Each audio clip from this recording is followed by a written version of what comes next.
कि सुबह उठने से लेके शाम को सोने तक के टाइम को यूटिलाइज करो। एक एक मिनट बड़ा महत्वपूर्ण है। एक एक मिनट जाता है ना, आपको पीछे रखता है।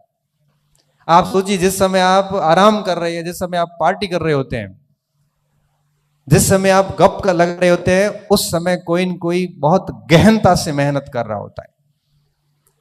आप सोचिए कि वो बच्चा आपसे फिर आगे जाएगा और फिर कुछ नहीं होगा। तो हम लोगों की जो बातें होती है वो सिर्फ यही आपको कह सकती है कि करना आपको है। इस खेल के खिलाड़ी असल में आप हैं। हमारे पास में सिर्फ और सिर्फ ये कहे जा सकते हैं कि जैसे आज मैं यहां खड़ा हूं ना, तो ये मैं बना कैसे हूं, और इसके पीछे मैंने कोई विशेष अभ्यास नहीं किया, ना मुझे पता है कि मैं हूं क्या। मुझे इतना पता है कि मैं कल सुबह जब घर से निकला था, तो उससे पहले मैं ब्रिटिश भारत में न्याय व्यवस्था टॉपिक पढ़ के उसके 4 पेज के नोट्स बना के कोचिंग जाके एक क्लास लेके कॉलेज जाके 2 घंटे पढ़ा के 3 बजे वहां से निकला हूं। उससे आज का दिन मेरा गया, क्योंकि आज मैंने कोई क्लास नहीं ली। मुझे सिर्फ इतना ही पता है। और पिछले 15 साल से ऐसा कोई शायद दिन नहीं गया होगा कि पढ़ाई नहीं की होगी। लिख लिख के, और जब वो रजिस्टर देखता हूं ना, आज भी ऐसे अकेले खड़ा होता हूं, रजिस्टर देखता हूं, खाली पड़ी 50-60 पेन जो मैंने वर्जन 5 पायलट, वो पेन है खाली कर करके जो साइड में डाली हुई पड़ी है, वो जब देखता हूं तो बड़ा सुकून मिलता है कि मेहनत की है और अच्छा लग रहा है। बस ये ऐसा इन्वेस्टमेंट है जो आपको इतना रिटर्न देता है जिसकी कल्पना आपने कभी नहीं की होगी। इसलिए कह रहा हूं कि एक एक मिनट के इंपोर्टेंस को समझना, इसको बर्बाद मत करना। और 1 साल, 1.5 साल, 2 साल तक अगर आप ढंग से लग जाते हैं तो मुझे लगता नहीं है कि रिजल्ट रिटर्न नहीं मिलेगा। बाकी एक वो बात आती है ना कि भाई किसी को कोई बच्चा कहता है मुझे सर याद कम होता है, कोई कहता है सर मेरा दिमाग ठीक नहीं है, मतलब मुझे ठीक चीजें याद नहीं होती है। मैं सिर्फ एक ही बात कहता हूं कि ये मस्तिष्क वाली बात जो है ना, ये बहुत ही बड़ा झूठ है। याद तो मुझे भी नहीं होता था, मेरे भी 10वीं में 49% ही बने थे, खूब रटने की कोशिश की थी, याद ही नहीं आई परीक्षा में। याद तो मुझे भी नहीं होते थे, 12वीं में भी ऐसा ही कुछ हुआ था। तब मैं कहता हूं कि याद वाली बात गलत है। सच ये है कि आपने सीमित मटेरियल को लेके न तो शॉर्ट नोट्स किए, न उनको 8-10 बार पढ़ा। अगर ऐसा किसी ने किया तो उसको खूब याद हुआ है। आप अगर सोचते हो कि सोचते सोचते आप ऐसे पढ़ोगे ऐसे, ये पढ़ाई नहीं है बेटा, ये खाली आप पढ़ाई का प्रदर्शन है। इसलिए बहुत बढ़िया पढ़ाई कीजिए। बाकी मैं इतना कहूंगा कि यहां पे आप बैठे हैं तो आपके सामने खूब चुनौतियां आएगी, खूब चुनौतियां आएगी। चुनौतियां ऐसी ऐसी आती हैं कि हम बता भी नहीं पाते कि आपके सामने, क्योंकि हर व्यक्ति के सामने अलग अलग चुनौती होती है।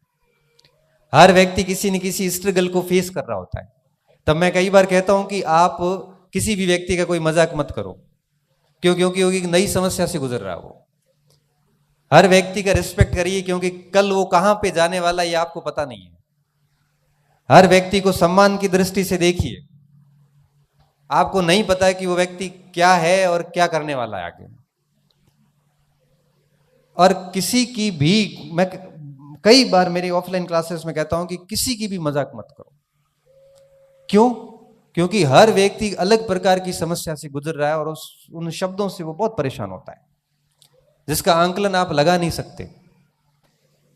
मैं बस अब बात खत्म करने के लगभग कगार पे हूं, क्योंकि आप सभी इतनी दूर से आए तो मैं सोच रहा हूं कि मैं मेरी पूरी बात रख के ही जाऊं। एक शेर आता है कि आंधियों का इतनी मर्तबा आना कोई इत्तेफाक तो नहीं है। इत्तेफाक मतलब समझते हो? इत्तेफाक का मतलब क्या होता है? संयोग। आंधियों का इतनी मर्तबा आना कोई इत्तेफाक तो नहीं है, बस यूं समझ लेना मेरी कश्ती इम्तिहान के काबिल रही होगी। बस यूं समझ लेना कि मेरी कश्ती इस इम्तिहान के काबिल रही होगी। लिखा था मैंने एक बार ऐसे कि परीक्षा भी वीर व्यक्ति की होती है, कायरों की परीक्षा भी नहीं होती। और आगे से अच्छे दिख रहे हैं, बढ़िया मुस्कुरा रहे हैं, अच्छी जीवन दिख रहा है, पीछे से उनकी हालत खराब होती है। ऐसी स्थिति आती है कि कल्पना भी नहीं कर सकती कि किस दौर से कौन गुजर रहा होता है। तो कोई नई बात नहीं है, ये कोई नई बात नहीं है कि आप लोग इन चीजों का सामना करते हैं। तो यहां बैठे हुए जितने भी स्टूडेंट हैं, उन सबको जाते जाते मैं इतना ही कहूंगा कि आप उस ध्येय को याद रखना कि आप यहां पे आए किस लिए। आप अपने उस माता पिता के चेहरे को याद रखना कि कितना मुश्किल से आपके लिए सेक्रीफाई कर रहे हैं, पैसे कितने मुश्किल से भेज रहे हैं। घर जाते हैं, देखते हैं कि माँ के हाथों की स्थिति, पैरों की स्थिति देखना, अंदर उसके अंदर घाव पड़ गए हैं। बाड़मेर जैसलमेर वालों के तो मैं स्पेशली, मैं सबके जानता हूं उनकी क्या हालत है। उन लकीरों को याद करना कि कितना कुछ मुश्किल से वो मैनेज कर रहे हैं। फिर देखिए, सबसे बुरी चीज होता है उम्मीद का टूटना। उम्मीद लगा लेते हैं और जब टूट जाती है ना, वो बहुत दुख देती है। और घर वाले आपको पैसे के साथ उम्मीदें बेचते हैं। उनको लगता है कि हमारा बच्चा जल्दी कुछ अच्छा करके आएगा। और उनको जब आसपास के लोग पूछते हैं, तब वो कहते हैं कि भाई मेरा बेटा तैयारी कर रहा है या बेटी तैयारी कर रही है, आगे उसकी परीक्षा है, उसको मतलब ही नहीं है किस भर्ती की है क्या है। लेकिन फिर भी अब वो कह रहा है कि मास्टर वाली तैयारी करे। अगर माँ बाप पढ़े लिखे हैं तो अलग बिंदु है, अनपढ़ है तो वो सब उसके लिए मास्टर ही है, चाहे अध्यापक हो चाहे प्रोफेसर हो। फिर गया कि अभी परीक्षा है, भर्ती छोटी आई है, मतलब पता सब है। उनको बहुत उम्मीद है कि उनका बच्चा कोई अच्छा रिजल्ट देगा। आप उनको याद रखना हमेशा। आप यहां बैठे हैं तो आप ये मत सोचना कि आप स्वतंत्र हैं। आपके पीछे बहुत बड़ी उम्मीदों की एक दुनिया है जो आपका इंतजार कर रही है। आप ये सोचना कि आप यहां पे आए किस लिए। जब भी कोई समय खराब करने का आपसे काम हो जाए, तब आप खुद से प्रश्न करना कि हम सच में इस यहां पे क्या करने आए हैं। ये काम समय खराब करना तो हम गांव में बैठ के भी, चौपाल में भी कर सकते थे।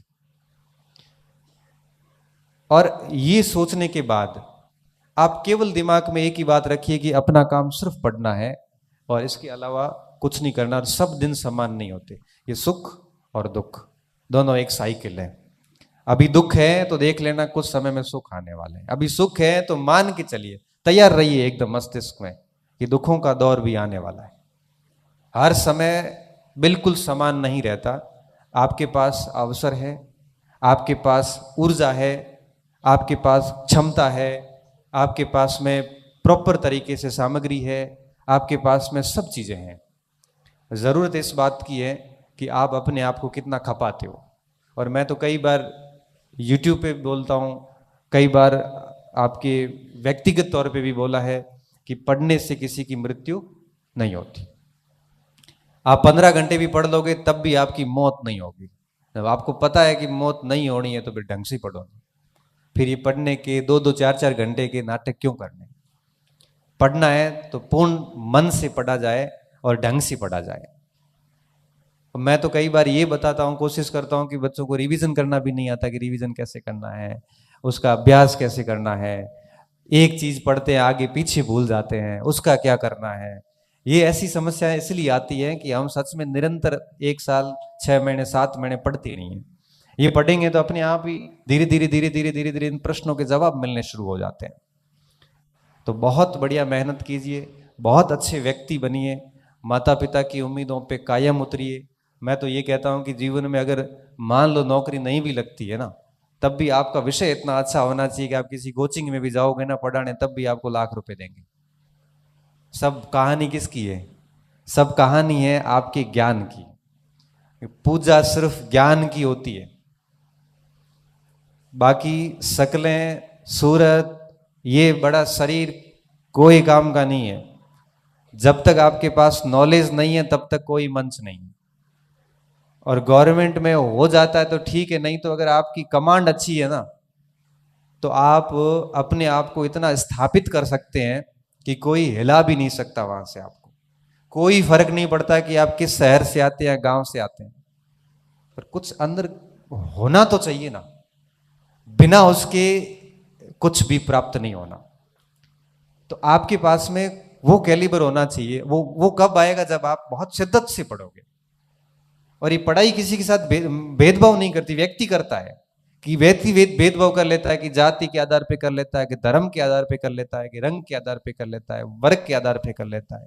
लेकिन शिक्षा एक ऐसा साध्य है जो कभी किसी के साथ भेदभाव नहीं करता। 3 घंटे आप पढ़ोगे, 3 घंटे मैं पढ़ूंगा, बराबर चीजें बात में बैठेगी। ये किसी के साथ भेदभाव नहीं करता। और ये जितना ज्यादा चीजें की जाएगी उतनी ज्यादा पहचान बढ़ती जाती। आप कल्पना भी नहीं कर सकते कि आपको कितना कुछ मिलने वाला है अगर आप पढ़ाई करते हैं। तो बहुत सारी पढ़ाई कीजिए। कहीं पर भी कोई दिक्कत आती है तो अपना किसी न किसी अपने गुरु के संपर्क में रहिए, या अपने किसी ऐसे साथी के संपर्क में रहिए जो बहुत पॉजिटिव नेचर का व्यक्ति हो, जो आपको ठीक दिशा दे सके।